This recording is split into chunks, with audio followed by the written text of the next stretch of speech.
Hello everybody and welcome back to Robert's Reviews. I'm filming this on my birthday, so I am now in my 20s, which is gross. That is why I am wearing my Spider-Man onesie. I'm not taking it off. I'm not putting anything else on. I'm wearing this today. But today, nonetheless, we are going to be talking about a movie that I've been looking forward to for months, ever since I started the YouTube channel, and I found out I was doing Leonardo DiCaprio movies. This is one that I've been waiting to watch for quite some time. And in the natural order of things, we finally got to it today. Last week we watched Shutter Island, which is another one I was looking forward to. If you guys haven't seen that review, go ahead and check it out. It's on my YouTube channel in the Leonardo DiCaprio playlist lists, or if you just go to my movie review list, it'll also be there. Shutter Island was really good, but it had nothing on this movie in terms of my excitement. And so today I'm really excited to talk about Inception.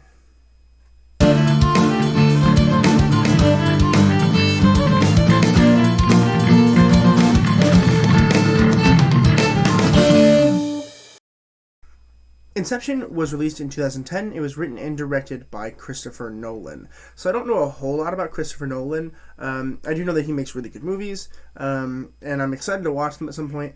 I am thinking about, in the future, doing a series on Christopher Nolan. I did actually sit down today and plan my entire year out in terms of Robert's Reviews. So it's a busy year.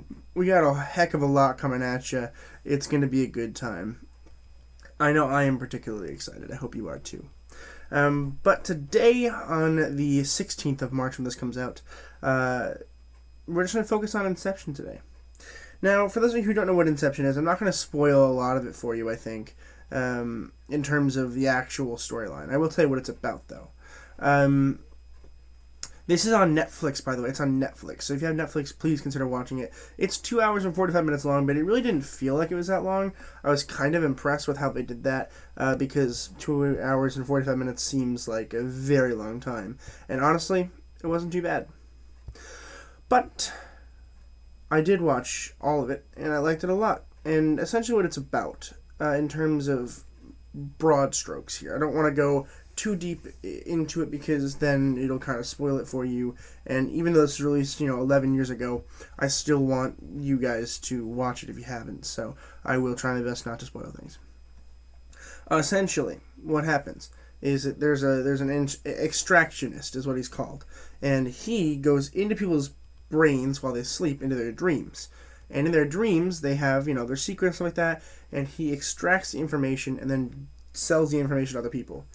And this is complicated because it requires both subjects to be sleeping in the same dream. So they get connected like this dream device and a sedative, so they sleep for the right amount of time. 1 hour of being in a dream is only 5 minutes of sleeping. So for every 5 minutes that we're put under, they get an hour of time in the dream. And essentially, Cobb, who is Leonardo DiCaprio's character, gets, I'm not going to say arrested, but sort of deported for a crime that he's committed. He didn't really get deported. He left the country, so he didn't get arrested, essentially. I'm not going to tell you what that crime is because it's very spoilery. It's really cool, though. It's really cool. So he goes to a different country, and he's basically just like extracting there. And this one guy comes up to him and he's like, hey, if you do something for me, I can get you back into the States. And he's like, all right, name it. What is it? He's like, Inception. And he's like, that's almost impossible.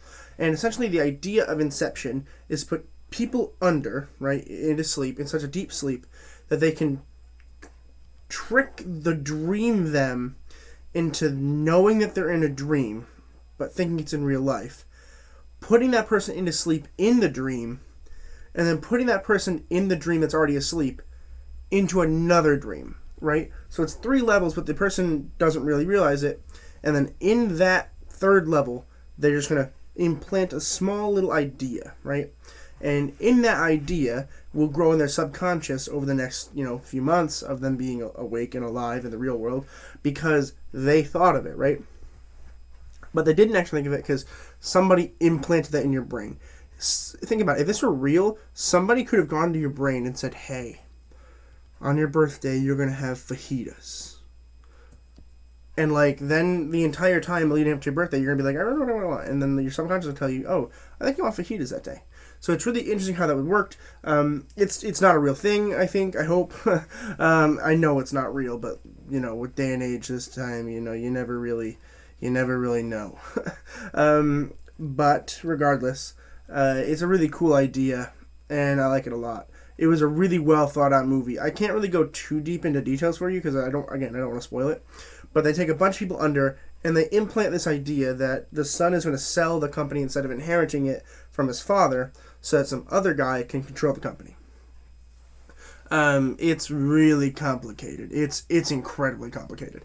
It's a movie you have to be awake to watch. Like, you can't just watch a movie like you can watch a Marvel movie, for instance. Most Marvel movies you can just sit there and kind of watch, unless you're, me and half the other world who's watching it for every little minute detail. But regardless, it is a movie you have to be very, very awake and focused to watch. Because, Leonardo DiCaprio is going into a dream, into a dream, into a dream. But there's it is kind of ambiguous in terms of where they start. They could have started in a dream, right? If they already started in a dream, right, which I kind of think they did. My brain's kind of leaning towards they kind of did. There's no way of knowing.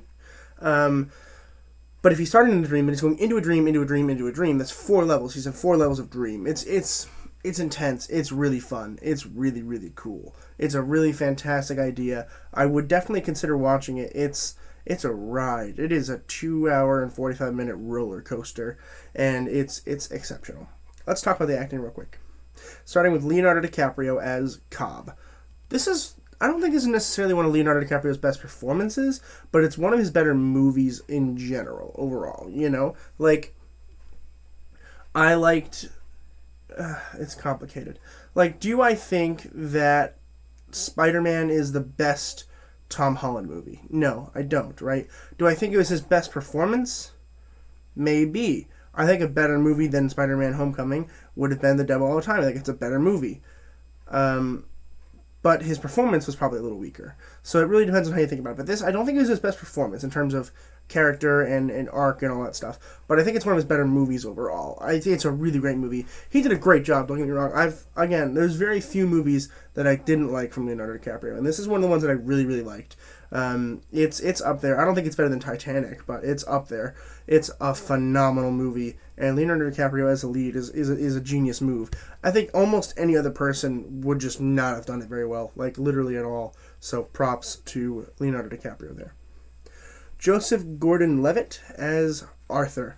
Arthur's kind of his original friend that he works with. He's not very good at Inception or Extraction, but he works with him because he needs someone to do that job. I think his performance is really solid. He had, I think, the most stunts in the film. I mean, I didn't literally, my hair is obnoxious today. I didn't literally check to see how many stunts they all did, but just judging from the movie, he did a lot, because he had this whole thing where he was in the zero gravity part because, alright, it's complicated. They fell asleep in an airplane. Okay, so they're in an airplane, but then in the plane dream, so in the dream of the airplane, they're in a van, and the van is falling off of a bridge, okay? So they're in midair, and time is very slow because time is exponentially slower per dream that you're having, right? So then in the dream that they're having in the van in the airplane, okay, that dream is all wonky because they're floating because they're falling, really, is what's happening. And what I'm getting at here is Gordon-Levitt had to float around for a large portion of this movie, and it was really cool to watch that. It was really, really fun just watching him float around and do all this stuff and fight all the bad guys while floating around. It was really cool, and I heard that almost all of that was 100% physical effects, which good for you, because people rely on a lot of really dumb CGI effects that just don't sell it as good as physical effects. I think physical effects are almost always the way to go. I think CGI can be used in a way that it can enhance a movie, but doesn't have to make a movie, Maybe I'll do a video on that in the future. If you guys want it, the video. Actually, it might come out before this comes out. I honestly don't know. We'll see. Like the video anyway. Elliot Page as Ariadne. I think it's pronounced Ariadne. It's hard. They don't actually say her name very often. So I will mention this one thing. I will refer to Elliot Page as a he because that is what he identifies as. But do note that when I'm talking about the character, the character is a female. So it's complicated, I know, but it is the respectful way to go about it. Okay? Awesome.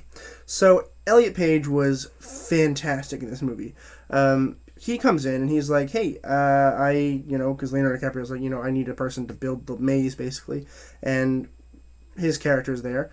And he's like, yeah, I can do that. And so he does. He builds the maze, and he learns, his character. So she learns a lot about Inception and almost gets better at the idea than Leonardo DiCaprio's character.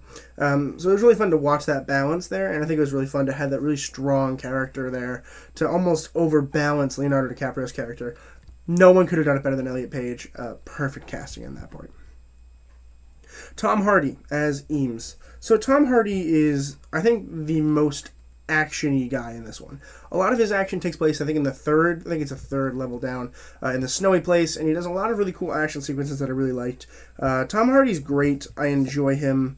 I'm excited to watch more. By the time this comes out, coming out this weekend, I believe it should be my Mad Max Fury Road review, because I have to watch it for school. So make sure you guys are looking forward to that one. We'll see how it goes in terms of whether or not it comes out then or not. But I'm excited because it's got Tom Hardy in it, and Tom Hardy's great in this, so I can't imagine he's worse than that, right? So should be fun. But overall, this movie is really, really, really solid. And this is a brief overview. There's no spoilers here. If you do want a spoiler review, let me know in the comments down below, and I'll go ahead and I'll throw it on the thing. I'll throw it on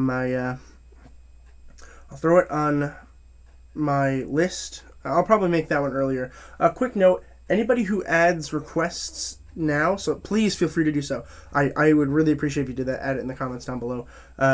They won't be done this year. This year is already planned out. I had enough requests to finish the year off. So in 2022, I will start new ones, new requests. So please consider dropping in the comments down below, and I'll add them to a Google Doc, because it's really important to me that I have content forever. I plan to do this until I die, so it'd be really cool if you help out there. But yeah, that's going to do it for me today. This movie, obviously, I'm going to go ahead and throw an A+ right on there. Really well done. Beautiful film. Wonderful story. It's one of the few action movies that are really action movies, because I hate action movies that are just action for the sake of action. Like John Wick is a good movie, right? It's fun to watch, but it's not like a very solid piece of artwork. There's not a whole lot of story. It's just action for the sake of action. And this one is action for the sake of plot, and so very well done there. And I'm really excited to watch more from Leonardo DiCaprio coming up soon. Coming up next week in the Leonardo DiCaprio series, we have J. Edgar, which I have no idea really what it's about. It looks good from my perspective. I've heard people say it's not very good, but I think it looks pretty good. I'll be the judge of that. Later this week, we had The Punisher Season 1 coming out tomorrow, Battle of the Sexes on Thursday, and Total Recall on Friday. The Snyder Cut is available on HBO Max on Thursday. I will be watching it probably on Thursday. Pretty confident I'm watching it on Thursday. Not entirely sure, though. And then I will release it as soon as I'm watching it. It might come out Thursday night. Might be a Friday thing. Might be a Saturday thing. It really depends on when I have time to film it. I will have time to watch it, I believe, on Thursday. I'm watching it with friends, I believe, if that's still the plan. It's 2 weeks ahead. But that is the plan. And I might release it when I get home on Thursday night, depending on how early I get home. We will see. But I think that's going to do it for me today. And as always, keep watching movies and television, stay educated, and I'll see you guys in the next video.